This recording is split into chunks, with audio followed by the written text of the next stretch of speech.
It's always interesting when you get such a hugely transformative technology dropped into, and we should have this in the recording, but dropped into. We are recording. I mean, actually, where I wanted to start was, if it's okay with you, was with what are you meeting and what are you experiencing in terms of the use of AI technologies in education generally? What's your experience of it? And then I'll give you a little kind of window on how I'm meeting it and where I'm seeing it. I'm seeing a lot of people who are scared, who don't know how to manage it, and I'm seeing a lot of people rejecting it for those reasons. Yeah. The idea that even to use it for your planning or to assist you is cheating seems to be something that's come up when I've been training people. Mhm. So all elements of AI count as cheating, however you do that, whatever that means. I think a lot of people are very aware that it's a big thing, and they're having to face that with their students. That seems to be like even if they want to bury their heads in the sand, it's very obvious they can't. And a few bits and pieces of training that I've done recently, there's not anybody I've come across who doesn't think that what's going on is profound and is going to have a big implication on education. So I think everyone's aware of that.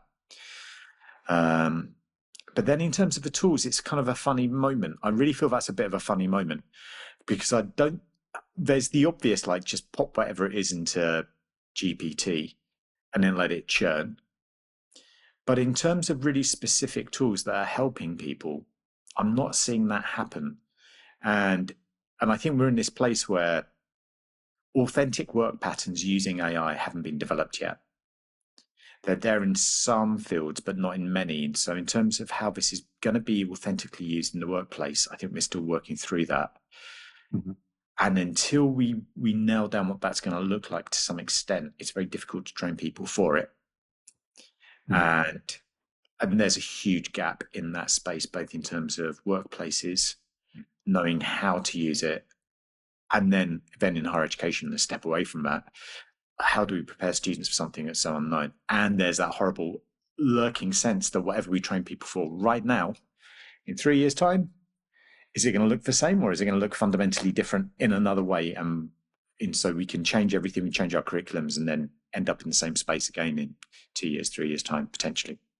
Yeah, yeah. I mean, I think I would recognise all of that. I think in terms of me as a university lecturer in the UK system, one of the things that's been extraordinary is the rise in its use. I mean, I gave a paper at a conference 2 years ago where we'd done some research at the OU on its usage, and it was being used predominantly by those under 25, and it was being used for about 20 to 25% of their work. Um, I don't know if you've seen, I can't remember who did this latest study, but a huge study actually of usage in universities. Now, 95% of students are using it consistently, and 20% of students have used it to write all or significant amounts of work that they've submitted for assessment. So one of the things that I've noticed, is that incredible speed of development, the way that people have just now cottoned on to how it can be used and they're using it. The second thing is how universities are really flat-footed in responding to that, because what we're seeing now, I'm coming from a humanities and arts perspective, so I can't speak to how it's being used in the sciences, social sciences, or other domains. But certainly in humanities and the arts, you've got this kind of bizarre situation where lecturers are often writing materials using AI for students to answer using AI, and this kind of paradigm to me seems to be, it's almost Python-esque. It's absolutely ridiculous. And in my own experience of work, I've seen a huge increase in the base marks that students are getting, because all students can achieve a relatively good result by using AI, at least at undergraduate level, and to some extent in the early stages of postgraduate level. I've also seen master's students, research students using it. So that seems to me to be like both an incredibly interesting and also very curious situation to find ourselves in. Second observation is universities and how they're responding to it. And I think that reflects on some of the things that you're saying. On the one hand, they don't really know what to do. They see the world of work being rapidly transformed, and they want to equip students with the skills for this new kind of economy that we are moving into. But they don't really know what to do about that, both in terms of curriculum planning, but also more importantly, how they monitor the use of students using AI, and what would be efficacious use? What would be, how would AI be used in such a way that it was increasing students' critical reasoning, their understanding of deep knowledge? And I think that's the thing that certainly concerns me most. And I'd be interested in your perspective on that. That universities simply don't know how to respond to that central critical problem that we face. So I've got a thing about how people are using it. And as I said, I think I said this, people are just dropping stuff onto ChatGPT at the moment. Yeah. And actually today I literally have just released my research app. Mhm. And so I think we're in a space where AI can really assist people in research, like massively so. The ability for academics to keep up with what's being written is a endemic problem. If you're trying to keep on top of your subject, the number of publications, frequency of them, to read through and be on top of it is very challenging. The ability, and I think the big breakthroughs and innovations are not going to come discipline based, they're going to be interdisciplinary. And so now, if we're expecting people to do that, then we need people. Well, I guess the old fashioned way, you'd bring people together in conferences which had shared agendas for two different disciplines or more. But still, just to get on top of that literature, I think that's something that AI can really assist with. So It's a bit for me. So yeah, tell me how, let's imagine that I'm writing a paper on music and neuroscience or something and performance. yeah. How can AI help me as a researcher to get on top of the literature? Okay, so there's technology related to AI called RAG technology, and essentially what I've been building is it's a tool where it's like a library, a bit like Zotero or something like that, EndNote, one of those, and you drop your documents onto it, Hmm. and it reads them as it goes in. So it uses different types of technology, not just AI actually, to read them and to categorize them, essentially coding them in the same way that you would do if you were doing primary research coding. Um, And then what I've created is agentic, very agentic AI searches across your library, across projects that you create. Hmm. And so if you ask it a question, you say, okay, well, what's the evidence for this happening? It can then search your library and it will find documents related to that search and it will summarize those documents for you.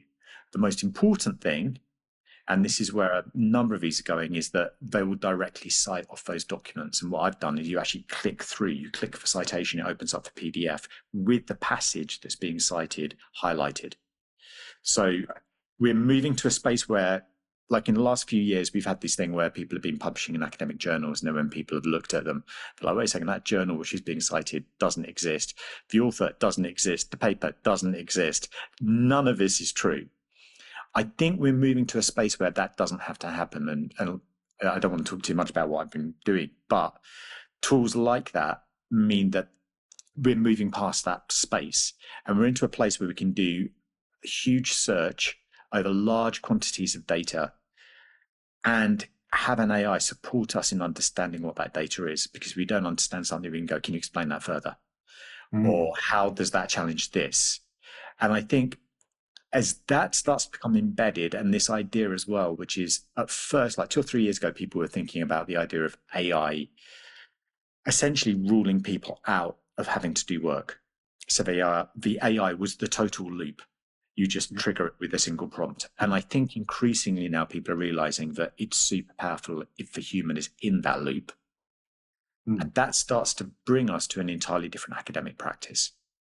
Mm.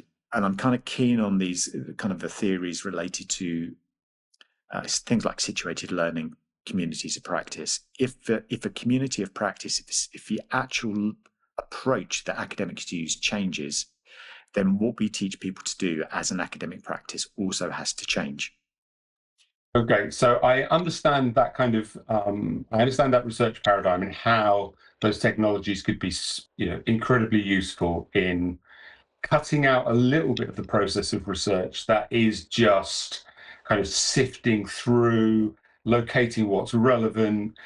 Yeah, I can understand that entirely. What might the downside of that being embedded in? So we can think of it being used in an ideal way, right? Where somebody who's doing a very, very important piece of research, and they're very critical in how they use the technology, is using it Yeah. in that way.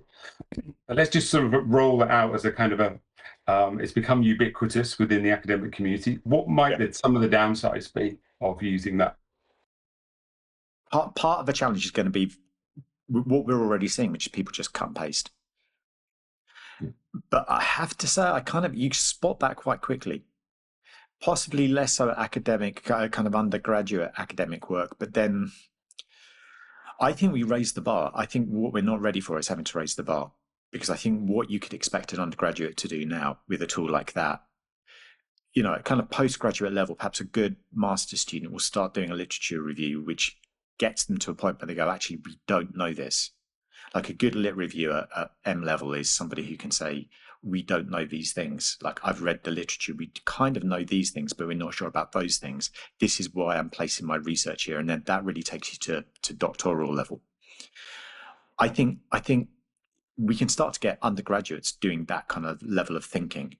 But it's that level of thinking where they're critical about what they're finding out. The problem, how do you mark that? Because if somebody is really doing that critically, how do you judge between student A and student B without spending a vast amount of time trying to look through the literature yourself to work out if a student is referencing something that actually is true? Because I don't think anyone could be on top of all that knowledge, and that's where we start to get to.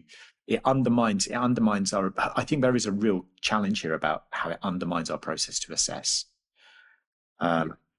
But I'm not sure that should hold us back, because I think for too long we've considered learning being so linked to assessment. It's interesting, the people who were challenging the heavy amount of assessment happens in school or in universities, now the ones jumping on the bandwagon of assessment going, we can't assess anymore. Well, you didn't want to assess in the first place, but now you're saying that you can't do it. Rather than saying you can't do it, that's a good thing. They're saying I can't do it. Well, you've just ruined education. Perhaps we haven't. Perhaps we're in a great place to flip things around a bit more. I would certainly agree that it seems to me that the biggest potential here is a revision of things like what do we want to teach and how do we want to assess, and revisiting things like the common modes of assessment in the university, which is the essay, right? Things like this. I'm very happy for that to be a space in which education starts to reflect in on itself and think, have there been and are there better ways of doing this? My concern would be, and this would lead us into the kind of maybe the next section of the discussion, would be that there's an awful lot of sort of soft skills in those techniques that you've just been describing. Let's just take the research, for example. If I'm doing a research article, all of that kind of sifting through, working out that article A actually wasn't as relevant as I thought it was, going up a blind alley and then coming back. A lot of those skills are extremely useful. And one of the things about shortcutting is that it nearly always comes at a cost. And I think one of the things that we don't understand yet is at what cost that is. And until we understand what the cost of that is, both in terms of an undergraduate writing an essay, but predominantly researching it by using AI, or a researcher higher up the kind of research change, I'm extremely worried that it's irresponsible to just kind of roll it out and then say, hey, we've got these amazing shortcuts that we can embed into the education practice at every level now. That, hey, isn't this wonderful? But no one's really monitoring, although, I mean, there are bits of research kind of coming up. The MIT, I've just been looking at another one today, saying, okay, yeah, we can do this, but there is a huge cost, and we need to sit for a moment and think about. And this goes back to this idea of why we're here, right? In education, what is it that we want as an end product? We want people to have deep knowledge, and we want people to have critical reasoning skills, and whatever those new skills are for that AI economy, right? In 5, 10, 20 years' time. But if the cost is going to be making people dumber, then, and I don't know, let's imagine that we get 5 years into this, and all the research is that what's happening is all of those shortcuts that you speak of and that we're witnessing in education actually making people dumb, making us all dumb, and not just out there, but in here too. What would we do? And do you think institutions are responsible enough to respond to that, in the ways that we might want as educationalists, people really interested in pedagogy and learning and all the implications of that for society and social living and politics. First point might be, do we have a choice? Because I see people online saying, "Oh yeah, we can stop it." I honestly don't think you can, and I don't think you can for geopolitical reasons, because there are big countries who are in competition and in very big competition, and they're realizing that AI might be a winner takes all. Yeah. And so either they get ahead of a game and they win, or somebody else does. And so, given that, I don't. I honestly, I can see educators go, "Well, you can stop it." Well, honestly, really, like grow up. You're not going to. You're just not. Okay, we might be able to stop it, but there might be ways of saying, okay, we see what the problems are here, so we're going to do this, right? Yeah, I agree. Yeah, so that takes us into a different place, because then we're into are we doing mitigation, or are we catching the wave? Are we just trying to hang on to the surfboard, or are we trying to ride it? And I think there seems to be two responses we can take, and possibly it's not a binary decision. There's probably a multitude of different things we need to do. But yeah, sorry, I'm trying to think. Well, the second part, the first part, I kind of completely lost the thread. No question. One of them was, if we did know that it was having that effect, what are you a place to respond? Okay, so yeah, on that one, I'm still not sure about the evidence. Like, I've read the MIT report, and I have some real issues with. Well, I don't have some real issues with the MIT report, but I have issues with expanding beyond what that paper is telling us. Yeah. So for instance, they've got 3 or 4 different groups of people, some of whom in a controlled lab environment are using AI, and some of whom aren't. Yeah. However, there's space-time between those lab kind of experiments, and it assumes that outside of those lab experiments, the people who aren't using AI aren't using AI. And I honestly don't think that's true. I find it inconceivable that none of the people who are in the no AI group were using AI. But then if you put that back into their findings, you suddenly go, well, actually, that either means one of 2 things. Either the impact is short term, i.e., I put you in a lab, I get you to use AI, I ask you to write an essay without AI, I can then look at, there's a difference in your cognition. Perhaps that lasts an hour, 2 hours or something whilst we're doing that experiment, and I can see that happening. Yeah. I guess the other side is that actually nobody used AI outside of that experiment. And I just don't see that as being a plausible thing. So I think it must be just a short-term impact that we're seeing. And then that raises other questions about exactly what's going on there, which feels slightly different to this idea of a long-term detrimental impact. And actually, all tools reduce cognitive load. Like, it's almost a definition of a tool is something that reduces your physical or cognitive load. That could be a working definition. Eureka, we discovered there's not so much cognition going on when we use a tool. Not surprised. Yeah, I'd come back to you on a couple of things. One is, yes, I totally agree that you get an MIT study that I think it did have 55 students in it. We don't know exactly whether the methodology is robust, and they'd need to be repeated over far wider scales and so on to scale that up. But I mean, I was just looking today in preparation for this at a number of other studies which seem to reflect the same thing. So there's one from Michael Gerlich at the Swiss Business School. 660 students did the same thing, found that those students that had used AI had less, scored lower on critical thinking and reasoning.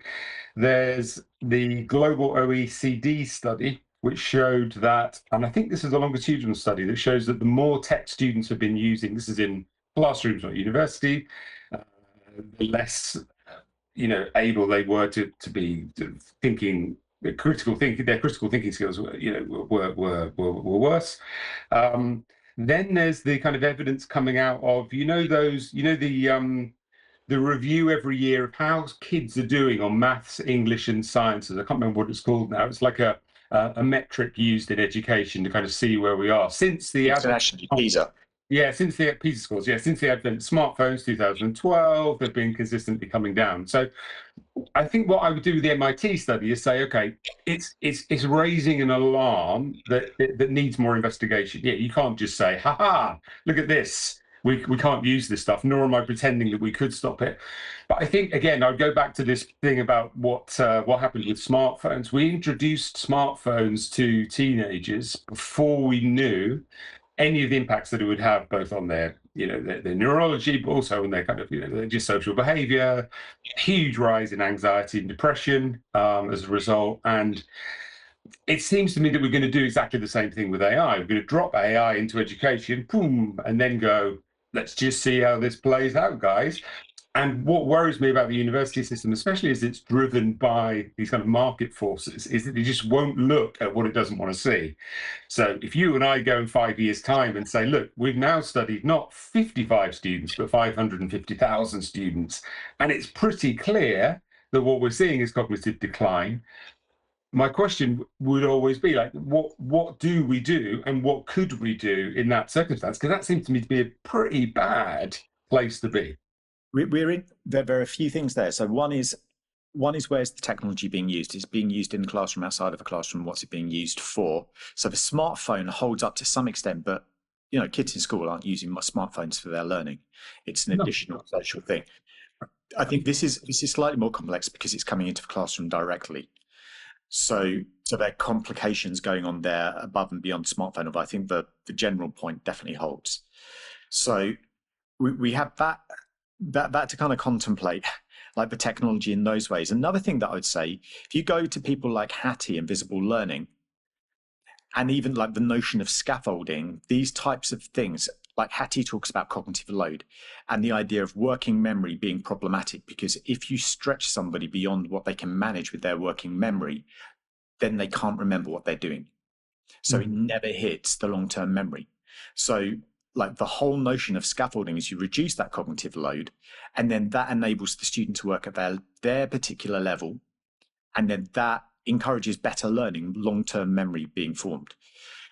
If we if we if we start to use these technologies in really thoughtful, well thought out ways, then the reduction in cognitive load is a good thing, or could be, because potentially what we do is we're essentially scaffolding an activity in a classroom or a space. We go, okay, here we are, let's break it into the bits.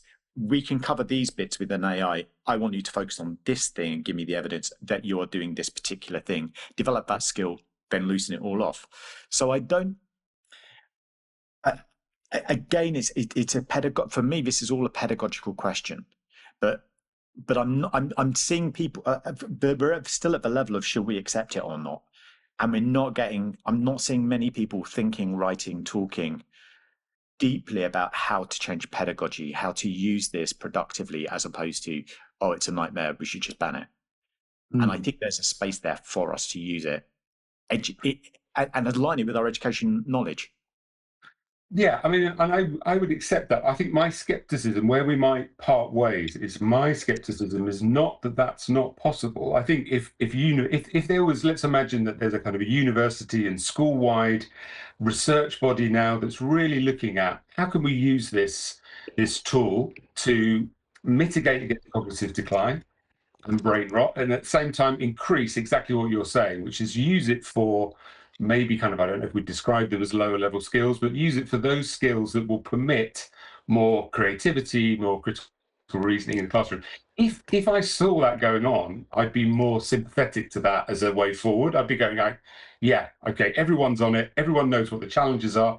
But if you look at the reality in the undergraduate classroom, just as an example, it's just simply not like that, right? It's just being, I've used the example with you in the past with plastics. The other example that I'd use, I think others have used it, it's not mine, is sugar. You introduce something like sugar into the diet, and people will say, "Oh, yeah, but sugar in itself, it's fine. You just got to balance it with other things. We can't ban it. No one's going to ban it because humans love sugar." And then you get whole neighborhoods in poor communities where the only thing you can get is fast food or like highly processed, not just sugar, but highly processed foods. And it's how you look at how humans are likely to behave against some kind of innovation. So I don't know. Let me give you set you a little challenge. Let's imagine you're in we both have a music education background. Let's imagine we're in a music department in a UK university at the moment, and we're setting the students an essay. What guardrails would you put in to make sure that the students engage with that in the way that would most likely lead to deep understanding of the topic? I I wonder if the premise of the question is a little bit broken. Because I would go back to, should we be setting them the essay in the first place? I wonder if what's actually happening is that AI is suddenly pushing a pole through all the holes that have been there for a long time. I think there are loads of books you can read which point out all of the issues in higher education and actually school, and all of the ways that actually the approach to teaching and learning hasn't been effective, and nobody's shifted. Nobody shifted on online learning until there was a pandemic and everyone needed to move to it, and everyone's just kind of happy. Somebody turns up, waffles for an hour and a half at some students, and then says, "Go away and do your essay," and we call that higher education. And I wonder if what's actually happening is we're just seeing that something that was kind of broken already is now really broken. Now, I back to your point earlier, I don't know how we fix it, because I'm not sure the money's in the system or the engagement to really want to fix it. Okay, I agree with everything you said there. Okay, so let's just think about the granular level then. You and I have got to find some form of assessment tasks.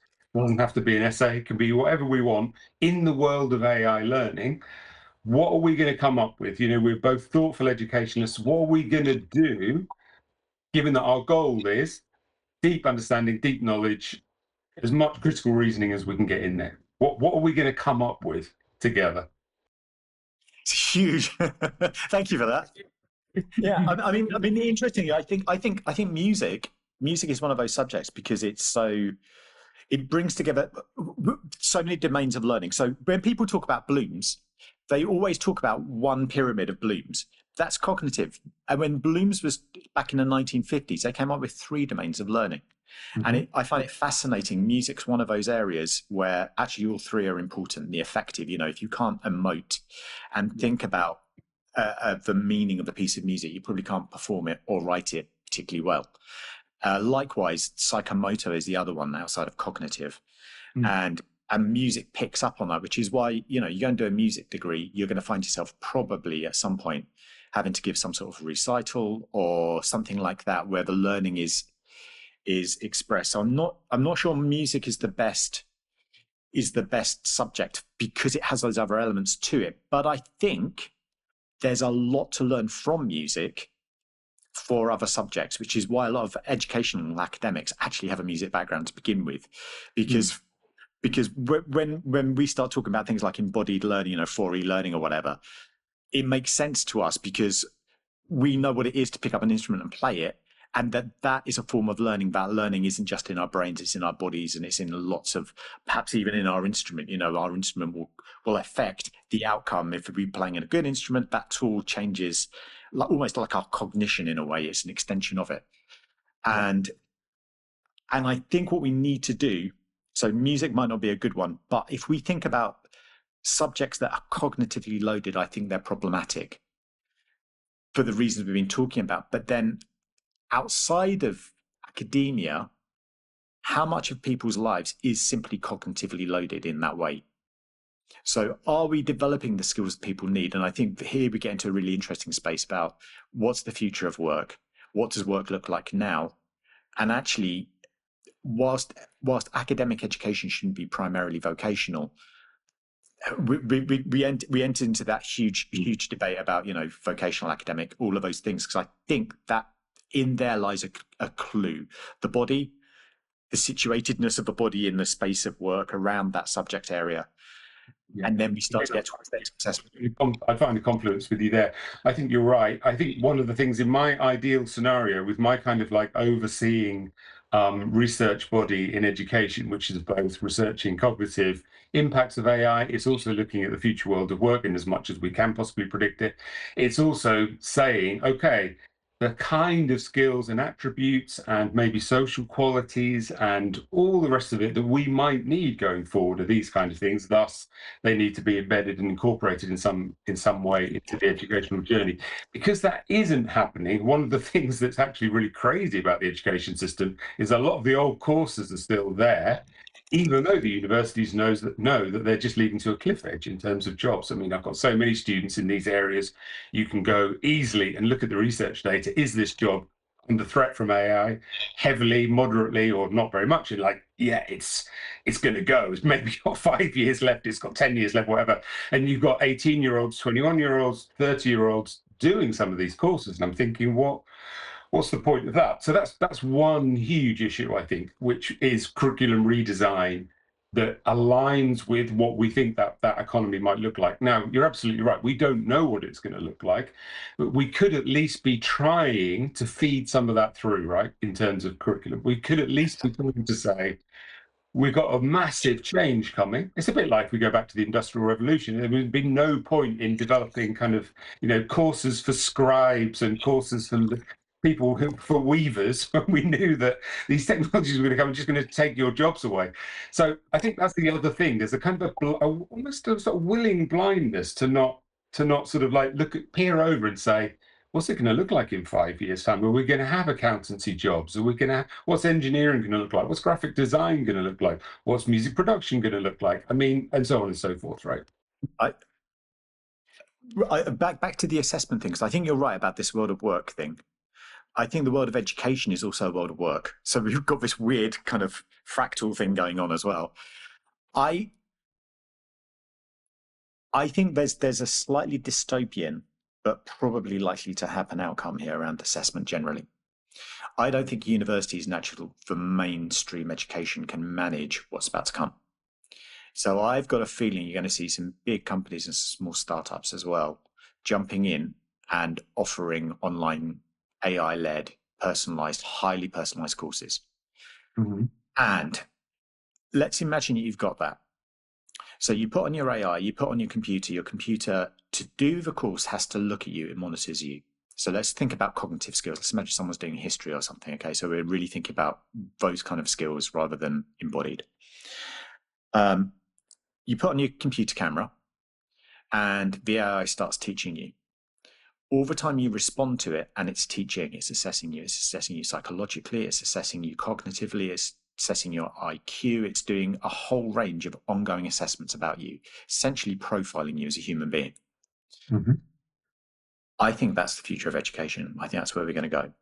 Because highly personalized learning, which has always been the promise of AI, isn't it? Which is one of its main gifts would be its capacity to take personalized learning to this kind of level, where it just understands you as a learner and as a result guides you in that path. So where's assessment in there? Where's assessment? Because it's assessing you every day. You turn up and it goes, oh, you're grumpy.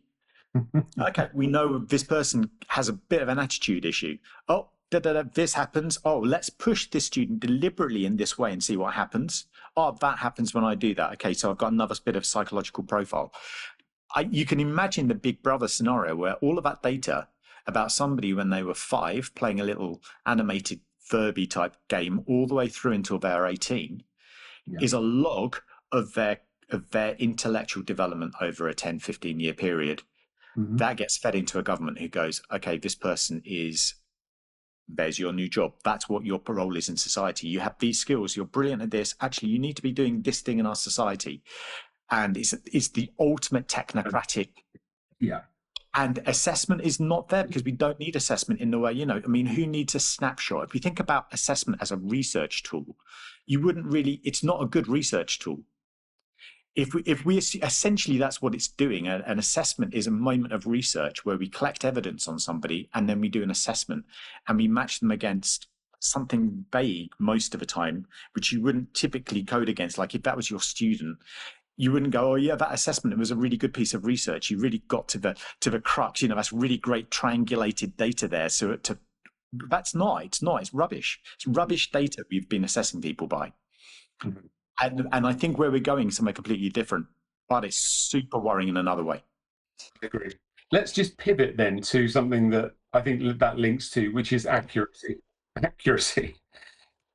Do you think that, because both my intuitive and my kind of practical knowledge of AI is that it's highly inaccurate, and also, is that something that's from your experience built in? Are we ever going to get? Are we ever going to get more accurate versions of these things? Are they just going to unfold in a kind of they're kind of building that in, or is it? Because I'm always amazed at how bad it is at some basic things, given that it's also incredibly able at other things. How have you experienced that so far? Yeah, it can be rubbish at times. It can be really rubbish. And, Super frustrating. and it's hard to know when it's being rubbish and when it's not, right? Unless you've got that second layer of, Yeah. I think that's Well, right. yeah, it's back. It's back to that thing of you've got to engage cognitively. When I hear people saying, "Oh, it's really easy to put in a prompt and it gives you a great piece of work," it doesn't. It really doesn't. So, so I mean, I wouldn't like to say I've spotted it every time somebody's cheating, but there are times when you look at a piece of work and you just go, "Well, I know where that's come from," because it's like a series of short paragraphs plopped together on a page, and there's no continuity or a thing. So it's not great. Is it going to get better? Yeah, boy, is it going to get better. I think there's no question about that. Already, Alone, it's going to get better, you think? well, I think it's really interesting because are humans accurate? Like I know I'm inaccurate a lot of the time. If I got to fill in a spreadsheet with something, like today I was doing something where I had to be completely accurate, I was really scared because I know I'm not good at that kind of thing. Right. Like I've got to put the right number in the right box consistently, like 12 times in a row. I think I might make an error. So it, I think it's a bit like more like humans in that it's got strengths and it's got weaknesses, and I think we have to play to those strengths and not those weaknesses. But there's another layer here which is about how it's coded. So as a one hit, like the AI is like this meta intelligence, but then you've got how you apply that intelligence, and you're going to do prompts underneath it. So these companies are going to create agents, and that's going to require on a series of prompts. Now those prompts are really, really critical. And my concern is that I've been to some tech shows and things, and there are a lot of people who are sort of 25 years old, out of university. They know somebody who's a teacher, and so they've written an app. Mhm. And their education background to write the prompts that are supposed to be guiding the learning are not that great. Now I'm guessing that probably it's going to be people like Apple that really write the apps. And those guys, Apple or Google or whoever, are going to have the money to really go for it and really have great academics working for them who can get those prompts about right and recognize, and there'll be checks and balances in place. However, I am concerned if we go back, it's kind of related about accuracy, but also diversity. So there's a question here about the bias of AI, which a lot of people talk about, but I also have this concern. Typically, if you're a student and you go to school, over your educational career, you're going to come across, I don't know, let's say 100 teachers, probably something like that, each one of whom, for better or worse, is going to teach you something about what it is to be an adult. Yeah. However, if you get the Google AI, which is your personal tutor, that's one thing. So you don't get that AI on a grumpy morning. You don't get the one who's slightly incompetent. You don't get the one who's brilliant at this particular thing. It's just like possibly equally brilliant in a slightly vanilla way. And Yeah. and I wonder what that means in terms of so there's two. There's one thing about the inaccuracy. I think that's probably going to be dealt with to some extent because there'll be checks and balances. But I'm almost more worried that what makes great teachers is very often they're inaccurate. They're not good. They're bad in some ways, brilliant in others. And that's what you see as a student. And you go, I'd like to be a bit like that, but I don't want to be anything like that. I think That's yeah, I totally agree, and that's one of the kind of bigger issues again, isn't it? Which is that we're thinking about education here, but education is just one small little aspect of how society is bound together by patterns of human behavior and interaction and models of how we kind of engage with an imperfect world. So I really like the idea of kind of friction and frictionless activity. And one of the things that worries me most about modern technologies, but AI would be the most significant example of that, is that it presents this kind of frictionless process into knowledge, education, and learning. And it's really fascinating when you look at what humans will do if they're presented with two pathways. Yeah, one that has more friction, one that has less friction. Even if it's going to a automated checkout, using a telephone call now, things that used to be completely kind of regular by youth and adolescents, people will avoid these things now. I think the number of actual person-to-person phone calls, which are, remember, unscheduled acts of communication, has plummeted from something like 90% 40 years ago to sort of like 1% or something. It's absolutely incredible. So one of the things, again, that we've really got to have our eyes on is atomization to a degree that is really scary. It's that what's happening here is technology is leading us into social patterns of living that don't require us to do all of the awkward, messy stuff that you're talking about in terms of having a teacher that's good at this but not very good at that, meeting somebody who was really terrible at that but inspired you because on one day they said this and it changed your life. How do we mitigate against that, or where should our kind of perspective be on just having a kind of a think about what that's doing more broadly to all of us in the way that we interact? Yeah,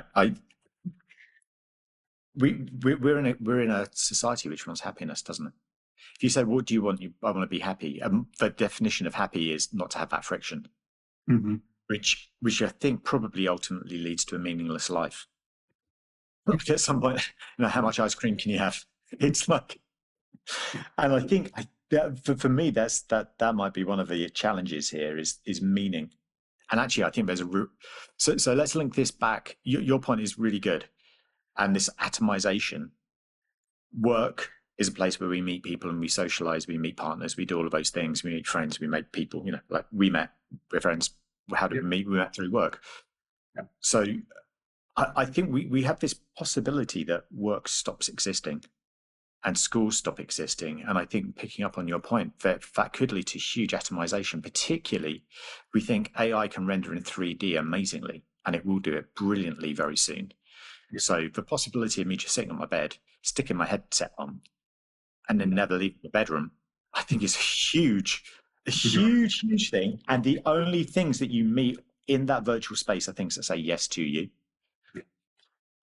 And so it facilitates that frictionless life. It's kind of like Wall-E. You can remember the movie Wall-E, where they're all like little dumplings on being trolleyed along. And I think that's really a possibility we end there. And actually, we all suddenly realize this is kind of meaningless. So I mean, I wonder.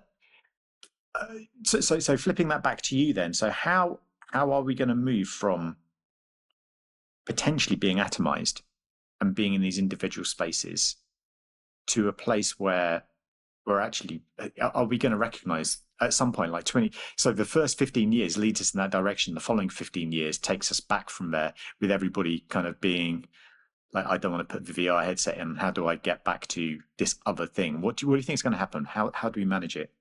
Yeah, I think there's huge kind of uncertainty there. I would imagine that we've got some clues to how there might be some kind of kickback, in that we've seen this in other walks of life, although it does tend to happen in very small communities rather than on a large scale. I imagine that there will be kickback in that people will say they'll start to recognize the things that have been lost and wonder whether at a local level, maybe it could be a parish, a village, a community, maybe it could even be a city, who say, we're now trying to put in some guardrails about how we live, and we're creating more social spaces, more community interaction.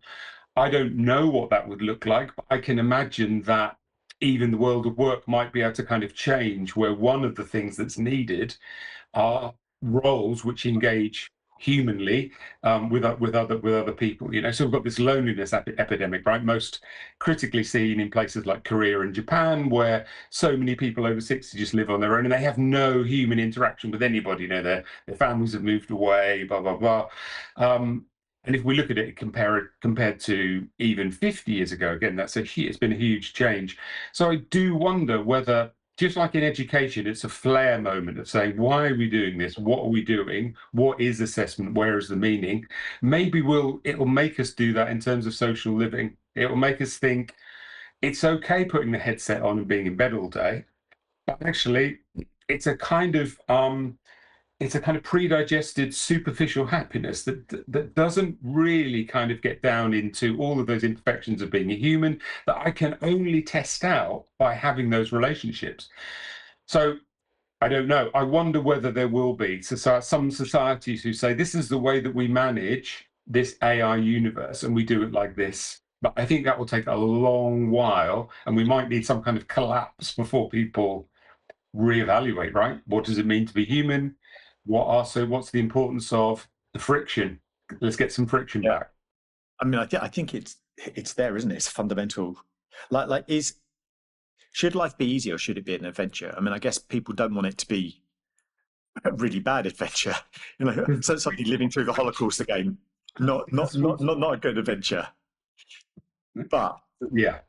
but some level of friction is like, which okay, for a really horrible way of thinking about this. And so then somebody goes, "Oh, what a great idea! What a great idea! We need to build friction into our AI system." When you put your headset on now, it's not just going to say "Good morning" to you always. You could just, Yeah. you could just kind of go, "Oh, this is like."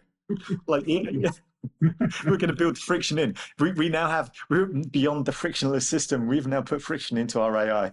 It's like, it doesn't just say yes. Yeah. I mean, Sorry, I was going to say, to sort of turn it back to education, I think one of the things that education could be doing is, I don't know if it would be in terms of courses, but it would be encouraging all of us, teachers and students alike, to imagine what this world in 5 years, 10 years, 20 years will actually look like, and what kind of values we want it to embody, what kind of meanings we want it to embody and celebrate. Because again, this is a conversation that we're suddenly having because we fear it being lost, right? You and I grew up in the 80s and 90s, so we're used to that kind of pre-digital world.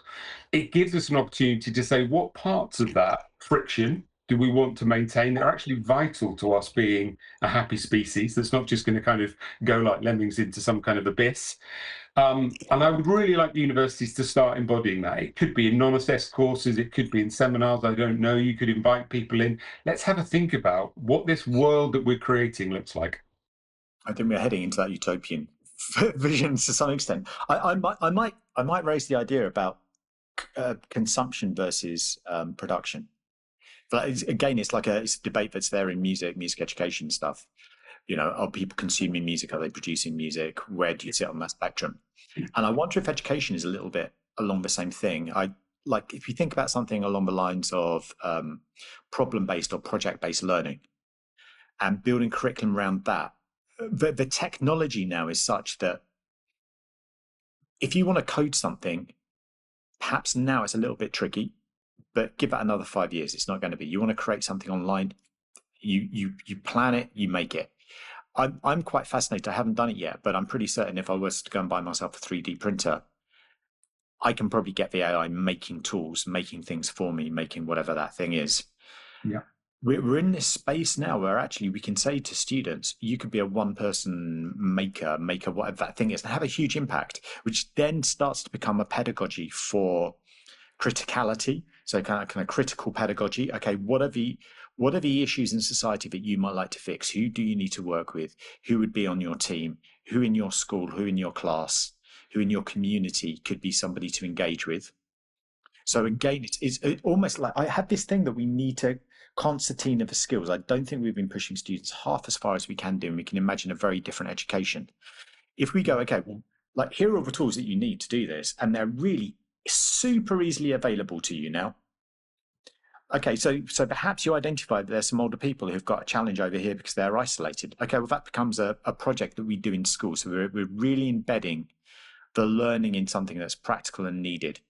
And we're not thinking about just like knowledge going in. We're thinking about using that knowledge practically. I don't know where the lines then start to fray around what a university education is opposed to a school education, but does it really matter? I wonder if universities themselves are going to lose their currency, just typically for a whole variety of reasons. And then actually it becomes, what have you made? What have you done? You've been at school, you've had people supporting you. What have you done over the last 10 years? What are the impacts you've had on society? What have you made? Oh, you designed this thing. Oh, and you had that social impact here. You brought those people together. You dealt with this thing that happened. like a completely different vision of education. And I think we can be there with AI. I think it can really help us if we.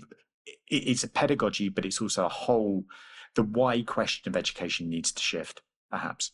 Yeah, no, I totally agree with that. I would just like to see evidence that that why question is being not only addressed, but really kind of understood in terms of how, this particular historical moment and why it's so important for us to understand that the values and meanings of education and where it's leading us into those wider patterns of society. So I can imagine a different curriculum where actually what you're looking at is things like social impact, because then you're kind of flipping it so that you're not just learning in a kind of sterile academic environment. You're actually going out into the world, into those friction-led spaces, and seeing how different things might operate.